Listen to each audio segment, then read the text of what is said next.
Welcome to the first ever episode of The Rumor Mill. I'm Dr. Kayla Jones. I am a historian and a YouTuber.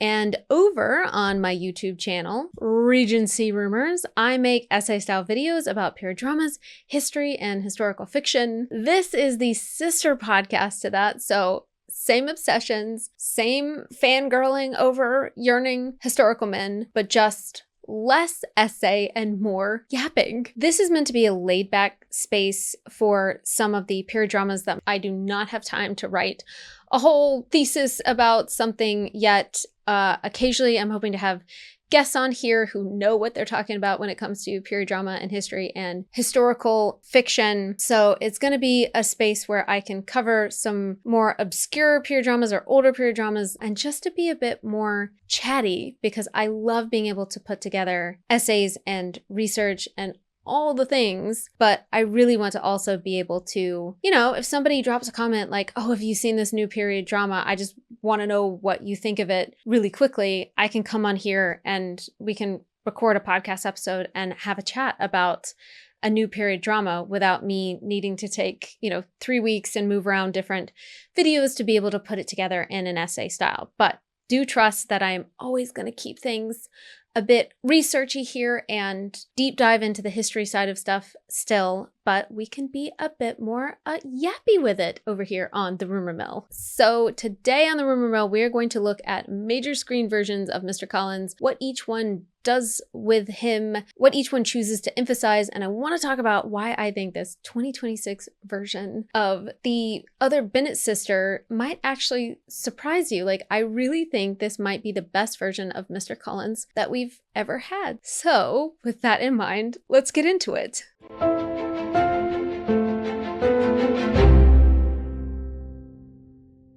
Okay, so who is the worst man in Pride and Prejudice? And I don't mean worse as in morally complicated. What I mean is kind of that immediate gut reaction, get him away from me feeling. Most people are gonna say Mr. Wickham. And look, that's fair. The man is a walking red flag in a red coat. But a lot of people, and I hear this a lot, think that it is Mr. Collins. That the way he has no nuance in social situations and cannot read a room, and it feels like he takes the fun out of situations and you feel uncomfortable being around him, that a lot of people are like, no, he's probably one of the worst and most uncomfortable characters in all of Austen's canon. But with the Other Bennet Sister, there is this version of Mr. Collins that is genuinely making a lot of us rethink him. And I've seen so many TikToks where people are like, oh no, I'm Mr. Collins. I feel seen by this character, which is the sentence that I genuinely did not expect to hear in my lifetime. So what is it about this version of Mr. Collins that's having a lot of us rethink the character and empathize with him a bit? I want to talk about Austen as a writer. Austen was a satirist first. So her side characters are written as types of characters. They're types of people that we can recognize today. Mr. Collins really isn't a full portrait of a character in the way that we would think of side characters being written today. He is a type wielded with a lot of precision and pompousness and socially tone deafness, but he's not written as well-rounded as a lot of characters would be told by maybe a publisher to be written today. However, her character types are always rooted in social reality and not just comedy. Mr. Collins is not ridiculous for no reason. His ridiculousness is a product of his world, and Austen knew that world intimately. He's also a bit of a plot device for Elizabeth, obviously. He doesn't have some of the fully fleshed out backstory that some characters can have because he obviously doesn't need to. So if you didn't know, Jane Austen had an interesting personal relationship with clergymen. Austen was the daughter of a rector. This is Reverend George Austen, and she was sister to 2 ordained clergymen. So she was steeped in clerical culture her whole life. Scholars say that she personally knew around 90 clergymen over her lifetime. So this is not a character that she created out of thin air or from an outside perspective. She probably knew a lot of different versions of Mr. Collins's and had to sit in front rooms with them and listen to them gab on, while she, as a woman, couldn't have any authority on probably plenty of subjects that she knew a lot about. She wasn't always mean to men of the cloth. Henry Tilney is a great example of this from Northanger Abbey. He's meant to be witty and perceptive and heroic.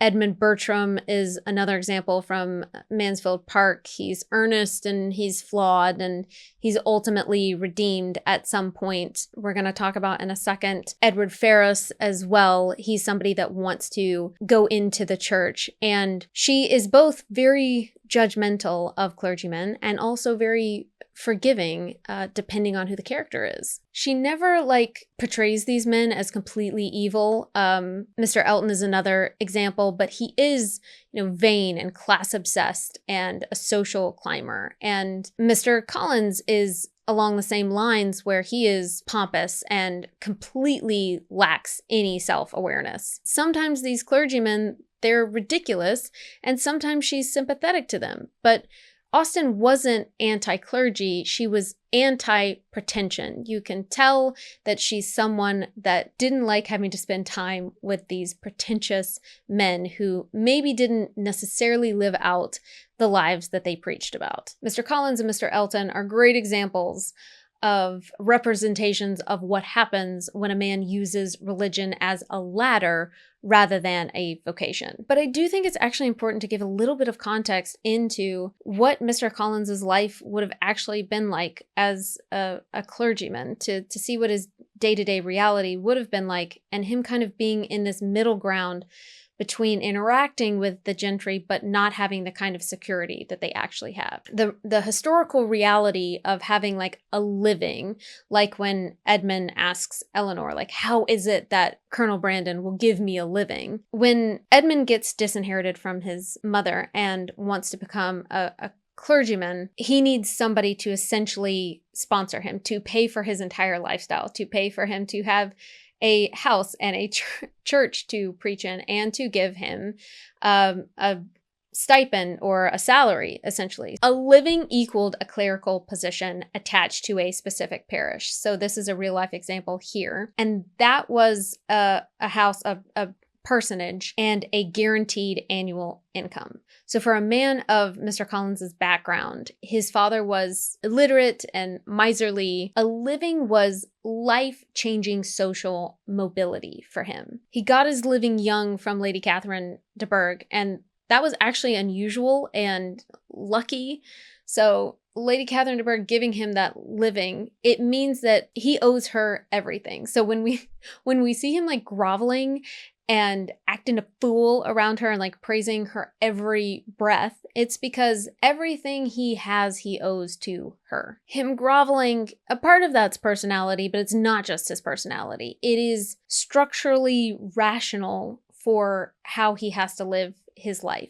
She is his entire financial security. He is a man who finally has got his seat at the table, and he is terrified of losing it. So every action that he does shows that with the people around him. So his visit to Longbourn and his pursuit of a Bennet wife is also a part of this logic. He needs to secure the entail. So that's the inheritance where it's passed down through the male line. He needs to look respectable. He needs to be a good clergyman. He's the type of character that I feel probably takes comfort in making a list and feeling like he'll be okay if he just can tick off the specific checklist of his life, and then he can feel secure and safe within himself. But as we know through life experience, marriage or having kids or having a relationship with your extended family, they're not tick boxes. He's trying to navigate social situations in real time so that they go his way. He's prepared compliments in advance. This is a type of pre-planning,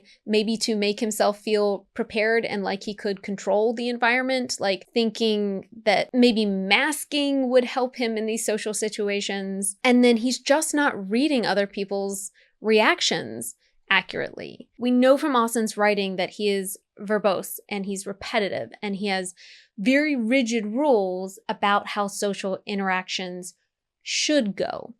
which has led some scholars and a lot of readers to try and diagnose him with some sort of neurodivergence. So, scholars like Phyllis Ferguson Bottomer in So Odd a Mixture have applied autistic spectrum analysis to Pride and Prejudice characters. But because we didn't live back then and we didn't write this character, we don't make any statements that are, this is 100% truth of these things. But some of the stuff that she found by analyzing Mr. Collins as a character were that he had no theory of mind in social situations. So he genuinely cannot access what other people are thinking or feeling. He can't catch that through the things that they say or their body language. Like I was talking about with the pre-scripted social behavior, him preparing compliments ahead of time, him making little quips at the wrong moment. These are textbook masking, like scripting strategies to be able to handle social situations that you otherwise would feel really overwhelmed by. Also, rigid adherence to social rules and hierarchy. He knows the rules and wants to remind everybody else around him about them, even when he can't read the room. And then this hyper focus of his plan with him thinking that he'd go and visit the Bennets and he'd just immediately get a wife from that. And I see now a character like Mr. Collins as exhausting, but also maybe he is exhausted, right? Like I feel like giving him a bit of grace because I know what it's like to feel like I'm on that hamster wheel, right? There was this really smart Reddit observation, I feel like, in r/autism in women, where someone was talking about Mr. Darcy and Mr. Collins displaying very similar traits. So like them being socially rigid and obsessive and poor at reading rooms and being blunt in what they say. But the difference is Darcy is tall and rich and handsome and not overly talkative as a coping mechanism. You know, Mr. Collins is short and he's poor and he's plain compared to Mr. Darcy. So he gets called creepy and pathetic by some audiences. And, you know, some people see that as kind of an example of pretty privilege working in a narrative. I don't know how I feel about all of that, but I definitely could see how two men who have similar qualities are taken differently just based on a few fundamental things, even though they have maybe more in common than they have different between them. You don't have to commit to a definitive reading of Mr. Collins and Pride and Prejudice. Austen wasn't writing with neurodivergence as a framework. We need to be careful about labeling a character in any way in a historical book that didn't even know what something like autism was. But contemplating this lens does change how we watch or read scenes in Pride and Prejudice with Mr. Collins in it. It can shift the question from like, ugh, why is he so awful, to why did nobody help him navigate these social situations when he was a child? Or when he was in these situations, why did some people never give him any sort of grace? Through Mary's eyes and the Other Bennet Sister, we see that Elizabeth and Mr. Bennet make these small quips back and forth about Mr. Collins. And from the outside looking in, that mockery is actually unkind and it doesn't make them better people than Mr. Collins. And I don't feel like I've ever seen that perspective before. And I don't think Austen was trying to obviously see what Mary might have seen in a position like that, or to sympathize with Mr. Collins in that moment. But by shifting the perspective in a sequel like this, you become more empathetic to a character like Mr. Collins, because, you know, Mary sees him as ridiculous, but she's also able to sympathize because she's also an outsider who is trying to use her random facts and her religious posturing as a shield. And she knows how that feels for people to perceive you in a certain way, and how hard it is to try and fit in and to fail every single time, and how exhausting it can feel like when you haven't found your group of people. So what are the versions of Mr. Collins that we've had in the past? I cannot go into every single version and every modern adaptation, etc. So I've picked out 3, the 1995 version, the 2005 film, and Pride and Prejudice and zombies because a lot of people have talked about how they love Matt Smith's version of Mr. Collins and how legit of a version of the character it is, even though it also includes zombies. So first up is David Bamber, and this is the like definitive slimy Mr. Collins. He is physically encroaching. He's sweaty. He's monotonously solemn.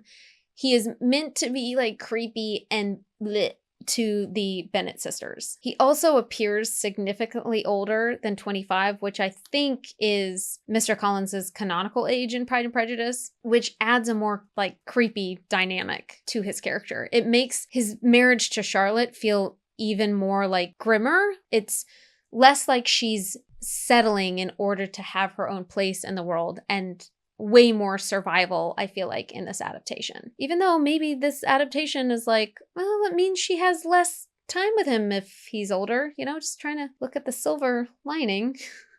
His proposal to Elizabeth reads as a scene where escaping is the only rational response. Like, we sympathize with her running out of the room because Bamber plays it with such like ickiness and zero self-awareness and zero charm and zero any sort of appeal. I personally think this portrayal is brilliant in its own way. This is exactly what Austen's satirical intent feels like on screen. You can feel how uncomfortable it would have been to Elizabeth, how cringe and stuck she would have felt in that moment, and like how it would have felt like you were in the Twilight Zone to argue with your mother about being made to marry him. Like, you would have been like, are you so serious? You cannot look at the two of us and think that we would actually fit together. Like, what are you thinking? I do feel like this is one of the only times Mr. Bennet really steps in as a father and makes Elizabeth feel loved in a time where they as a family desperately needed a plan for Longbourn and to get all of the sisters married off. So I think that scene is honestly maybe the most impactful for women to read or watch than any other scene in Pride and Prejudice when we know the full context, you know, societally and economically, what that meant for her father to step in and do that for her. I always like tear up every time I see that scene. And as much as I love watching like Elizabeth and Darcy get together, there is just something on another level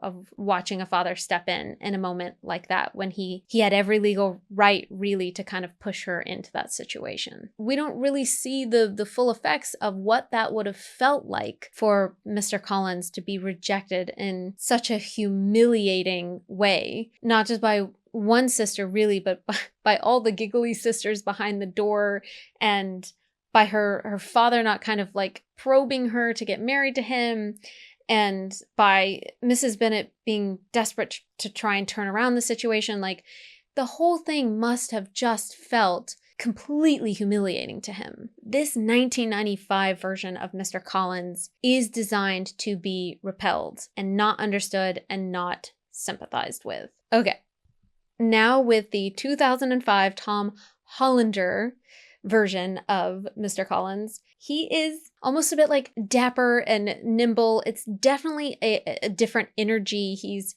nervous and very awkward, but not slimy. His awkwardness reads as social anxiety rather than like full-on obliviousness.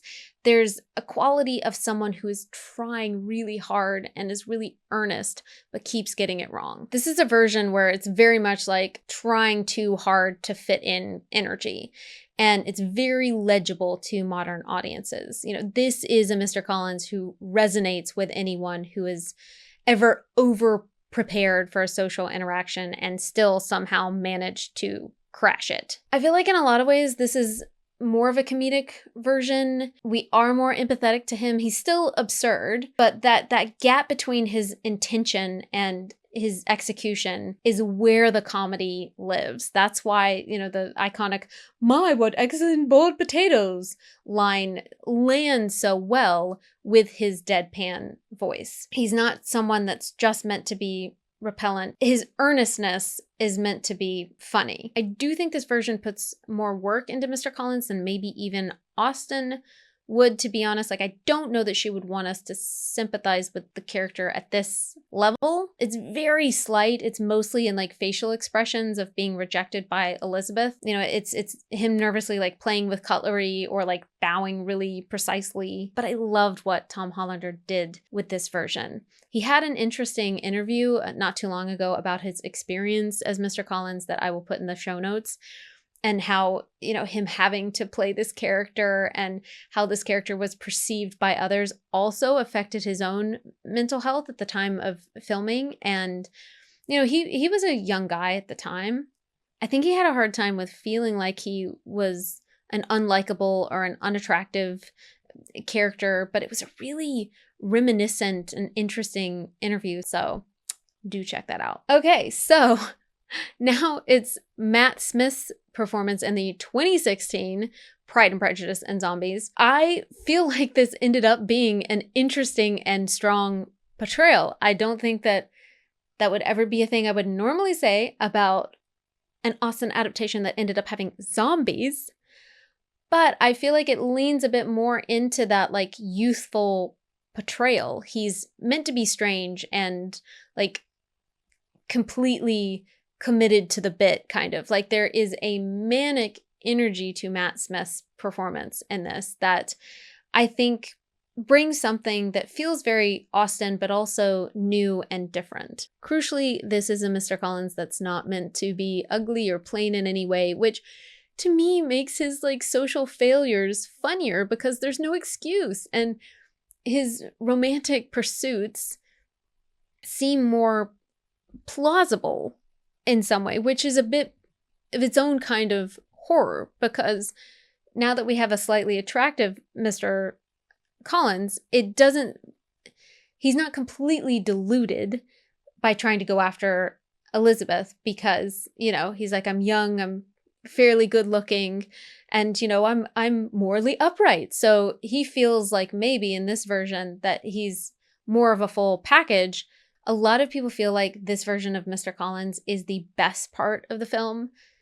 And to be honest, he probably was. This is a Mr. Collins who is fully inhabited himself with zero self-doubt and is unhinged in the best way possible. He's not playing Mr. Collins as a joke. He's playing Collins as a man who genuinely believes in himself. That to me feels more akin to what Austen originally wanted for Mr. Collins. But I feel like he did interject his own manic energy that is above and beyond. I love the fact that there's so many different portrayals that honor Austen in some way, but when you put a physical performance to it, they are always going to be different. Like, every single person is going to bring something slightly different to a performance, and yet that doesn't mean that any of them have to be wrong, but it coming off so differently with different actors. It's what I love about period dramas. I've said to my husband Jordan so many times, I'm like, I know it must sound crazy for me to be like, oh, one of the things I love to do is watch like 10 different versions of the same story just to see how they handle the story differently. But it's a genuine love of mine, and I find it so interesting how so many different people can have different takes on the same story, and yet them all be a lot of times valid in different ways. And then finally, Ryan Sampson's 2026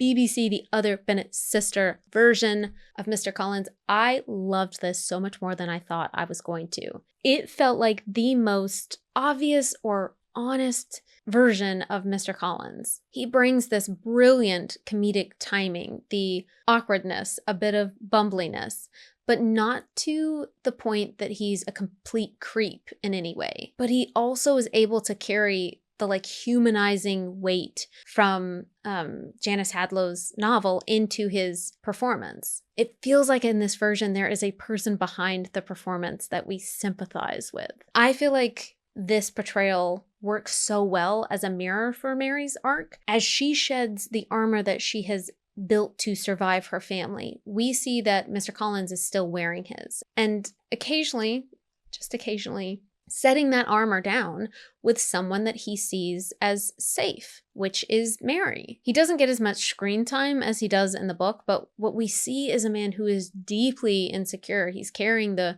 weight of never being understood, of not really having parents who loved him, of retrospectively finding out that just because he ticked all the boxes, the wife, clergyman, then Longbourn, etc., doesn't mean that he figures out how to be happy or really feels settled in his place in the world. I feel like this might be the only performance that makes you feel something other than just relief when he's left the room or left the story. Janice Hadlow gives Mr. Collins a more detailed backstory, which makes this the most humanized version of Mr. Collins because we have so much more context of why he does the things that he does. Is it canon for Austen? No, it's never going to be, because we can't really know his full backstory or how he would feel being married to Charlotte for several years or inheriting Longbourn or whatever. But I feel like this was a great continuation story to kind of guess what maybe it would have been like for him post marrying Charlotte and getting the estate. So in this version, Mr. Collins had an unloving, abusive father who suppressed intellectual curiosity and any kind of warmth. He had no friends growing up, no one who shared his interests, no kindred spirits. He didn't learn how to behave normally in society because no one modeled it and no one cared to teach him.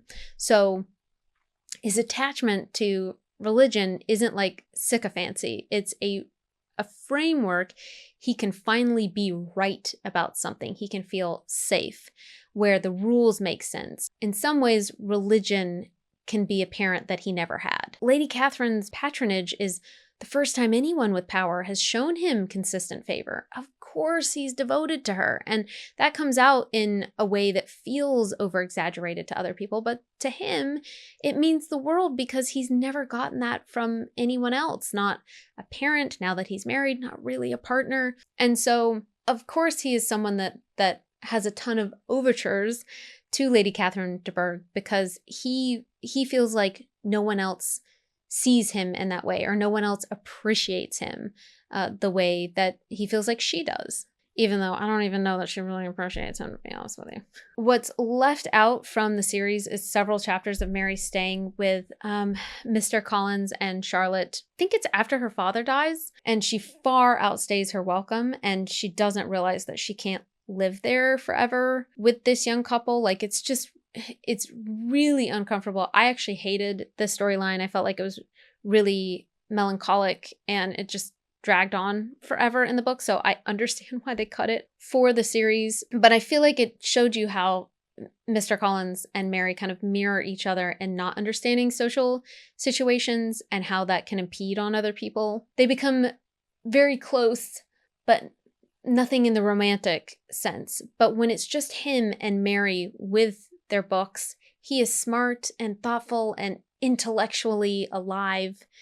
He guides her in reading. He nerds out over scholarly texts with genuine enthusiasm, and she sees a different version of him that's very excited about the things that he loves and more comfortable in his own skin. And that was really nice to see, honestly. The novel makes the case that he is not less silly or ridiculous in public, but that the silliness is a mask, and in other circumstances, maybe he would pull down the mask he's wearing and be more comfortable in his own skin. With Mary, Mr. Collins has a moment of genuine self-awareness. He expresses regret for his hasty marriage to Charlotte, and he admits that he never really looked at Mary as a prospect and that he wishes he'd have known her better sooner. Their friendship creates a strain on his marriage because Charlotte can see how him and Mary get along so well and so easily. And so while Mary doesn't see the problem with this, because in a lot of ways, like Mr. Collins, she's not self-aware enough to know how that would be affecting Charlotte, it is the catalyst for her leaving Longbourn and then having to go to London because she can no longer stay there. I definitely feel like with this sequel, you can feel so much of a difference between what a lot of these adaptations do and what the Other Bennet Sister does. Most are sympathetic to him as a character, but never enough for him to be fully loved and chosen. He is always just tolerated. Hadlow goes further. She makes the argument that his interests aren't silly and that he has a level of self-introspection. She makes him worth knowing as a character. We don't know what Austen would have wanted for a Pride and Prejudice sequel that featured Mr. Collins so heavily. Maybe she would have made him more silly and more ridiculous. Maybe she would have made him more redeemable like some of her other men of the cloth eventually are. But for Janice Hadlow's version, I'm happy that he's a way that Mary sheds her own religiosity and the need to be right, because she sees how damaging that can be when applied to everyday life or to marriage or to friendship, that posturing is exhausting, and to not just accept yourself as you are or to always be striving to be a certain way that doesn't suit you is exhausting. And it doesn't actually serve the people around you. She and Mr. Collins learn from each other to accept themselves a bit more and to try more with the people who actually matter. To me, whether this aligns with Austen or not, this is a Mr. Collins worth learning from, and one that can feel really healing for a lot of people. So to me, it is a bit unfair because this isn't necessarily Austen's Mr. Collins. He's not the best because he's less ridiculous. He's the best because he's more complete than any of the other versions. We get a peek behind the curtain on why he is the way he is, and the pomposity is a brittle shield. It, slips with Mary, and when it does, what we find underneath is a man who desperately wants connection and just never knew how to reach for it properly. Being silly and being socially wrong and being embarrassing, these are often like symptoms of loneliness. Even Austen, who designed him to be laughed at, gave him enough detail that later writers could find a real person inside the type. I've seen several TikToks of people saying that when they're watching The Other Bennet Sister, that they feel like that they can identify with Mr. Collins, that they are a Mr. Collins. And I feel like this is the first time that anyone in a big way, if you would have asked me in 2005 if there would be a bunch of people online being I'm Mr. Collins. Oh my gosh, I feel so bad for Mr. Collins. I would be like, what are you talking about? But this is the effect that The Other Bennet Sister has had on a lot of people. We can see how exhausting and how hard it is to try and fit in a world where you don't, and you feel like you don't even have the tools to be able to do it. But this is definitely a version where Mr. Collins isn't creepy. He's just awkward and misunderstood. The 2026 adaptation is the first screen version that makes you feel like this is more of a real person, I think, which means that Ryan Sampson's performance and Hadlow's text have done something Austen, brilliantly left open for someone else to do. By finally peeling back the layers of the pomposity, this adaptation proves that a character originally designed to be a punchline can, with a little bit of grace, become a mirror. We find a version of ourselves that we no longer have to be ashamed of, just maybe the one that is trying too hard or just trying their best or getting it wrong and hoping someone is going to see the sincerity underneath. I am going to be interested to see Jamie Demetriou, I think that's how you pronounce his name, his version of Mr. Collins in the new Netflix series coming in the fall. He's known for very awkward comedy, the kind of sincere but socially unaware characters that you might see in something like The Office. He had a show called Stath Lets Flats that is really funny. So I think he's going to make a great Mr. Collins. But I am interested to see how he'll be received and what eccentricities he'll bring. I doubt that we can replicate exemplary boiled potatoes, but I do hope that there's something that we can put on a tote bag or a t-shirt for years to come. And that is it from me in the mill this week. If you want to get in on early episodes, the burners and yearners over on YouTube have it waiting for them already. As always, let me know what you think. Let me know what other period dramas you want us to cover, and I will see you in the next one. Okay, bye!